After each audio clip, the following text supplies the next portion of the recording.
Waktu saya masih kecil, sering banget saya dibawa orang tua saya ke sekolah minggu. Hampir setiap minggu saya sekolah minggu. Pada waktu itu ada guru sekolah minggu mengeluarkan statement seperti ini. Kristen bukan agama. Lalu saya mulai berpikir. Waktu itu saya masih SD. Saya ingat di sekolah saya ada pelajaran agama. Tentunya agama Kristen. Tapi kok bisa ya Kristen itu bukan agama? Saya meyakini perkataan statement dari guru sekolah minggu saya. Saya buka Alkitab. Saya mencari ayat yang mengatakan Kristen itu bukan agama. Gak ketemu. Asli gak ketemu. Lambat laut saya baru memahami. Bukan statement itu yang benar. Tapi yang benar ialah kekristenan bukan hanya sekedar agama. Ini agama, ini Kristen. Kalau kita mengatakan Kristen itu bukan agama, hilang. Tapi kalau kita mengatakan bahwa kekristenan itu bukan hanya sekedar agama, levelnya lebih tinggi dari agama. Agama mengajarkan kebaikan, yes. Kalau tidak ada agama, manusia akan melakukan segala sesuatunya dengan semau maunya, memberontak. Makanya ada agama. Agama juga adalah upaya manusia mencari Tuhan. Tapi di dalam kekristenan levelnya lebih tinggi, ialah adalah upaya Tuhan mencari manusia. Saya menangkap ini. Di dalam Lukas 5 ayat 32, aku datang bukan untuk memanggil orang benar, tetapi orang berdosa supaya mereka bertobat. Saya punya pandangan sendiri yang berani saya katakan Yesus itu adalah Tuhan. Yohanes 14 ayat 6. Akulah jalan kebenaran dan hidup, tidak ada seorang pun yang datang kepada Bapa kalau tidak melalui aku. Yohanes 5 juga mengatakan seperti itu. Bapa dan anak adalah satu. Apa yang dikerjakan Bapa, itulah yang dikerjakan anak. Matius 1 juga mencatat ini, bahwa Yesus dilahirkan bukan dari hubungan badan. Yohanes 1. Malaikat Gabriel menampakkan diri ke Maria. Perhatikan baik. Seorang perawan akan melahirkan. Bagaimana mungkin?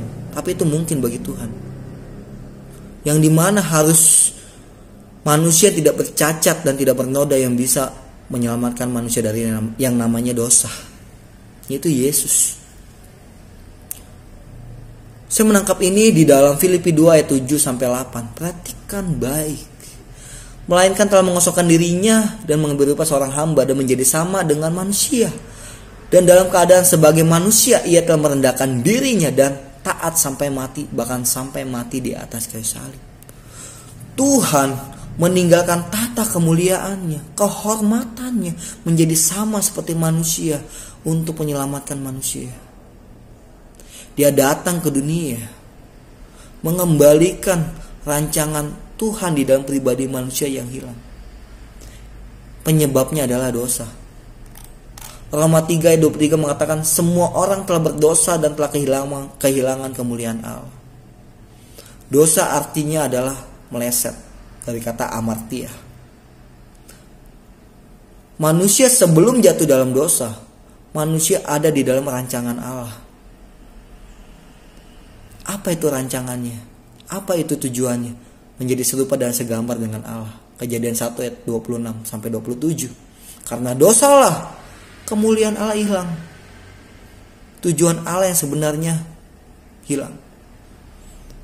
Anak manusia harus lahir ke dunia untuk mengembalikan itu. Apakah yang menjadi pertanyaan? Apakah ketika anak manusia telah lahir, Allah telah mengembalikan kemuliaan Allah yang sebenarnya di dalam pribadi manusia? Apakah manusia tidak akan berbuat dosa lagi? No, tetap berbuat dosa. Dia harus menyempurnakan misinya, yaitu dia harus mati di atas kayu salib untuk menyempurnakan misinya untuk menyelamatkan manusia. Yes. Filipi 2 ayat 7-8 mengatakan seperti ini, melainkan telah mengosongkan dirinya sendiri dan mengambil rupa seorang hamba dan menjadi sama dengan manusia. Dan dalam keadaan sebagai manusia, dia telah merendahkan dirinya dan taat sampai mati, bahkan sampai mati di atas kayu salib.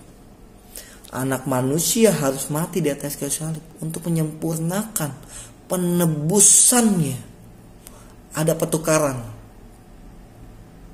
Manusia yang harusnya mati, tapi Allah lah yang menggantikan manusia di atas kayu salib. Yesus menggantikan itu. Maka Yesus tidak terkutuk menjadi terkutuk karena kita.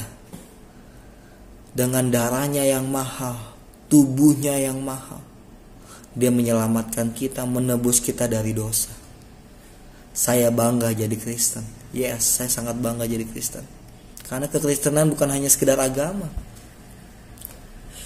Yang saya mau katakan kepada jemaat Tuhan yang masih Kristen nih, yang sampai saat ini Kristen, berbanggalah jadi Kristen.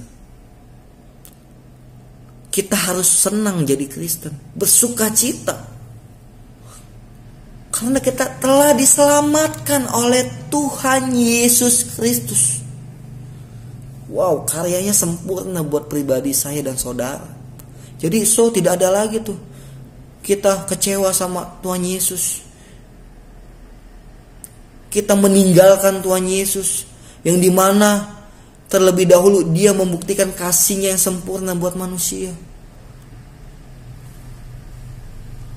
Yes, bangga jadi Kristen. Saya bangga jadi Kristen. Sampai saat ini saya tetap bangga kepada Tuhan saya, Yesus Kristus. Dia Immanuel sampai saat ini. Kita juga tidak lupa karya kebangkitan dan kenaikannya. Itu membuktikan dia menang atas maut. Dan yang paling penting, ketika dia naik ke sorga, dia menyediakan tempat buat kita di sorga nanti. Dan dia tidak meninggalkan kita semata-mata.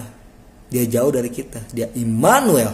Dia mencurahkan rohnya, Roh Kudus, untuk menghibur kita, mengajar kita, membimbing kita, menuntun kita, mengarahkan kita, untuk kita dapat melakukan sesuai dengan kehendaknya. Endingnya nanti kita akan bertemu dengan Tuhan di sorga, kalau kita taat dengan dia. Berbanggalah jadi Kristen, karena level kita lebih baik dari agama. Jangan pernah kecewa sama Tuhan. Tuhan Yesus memberkati. See you.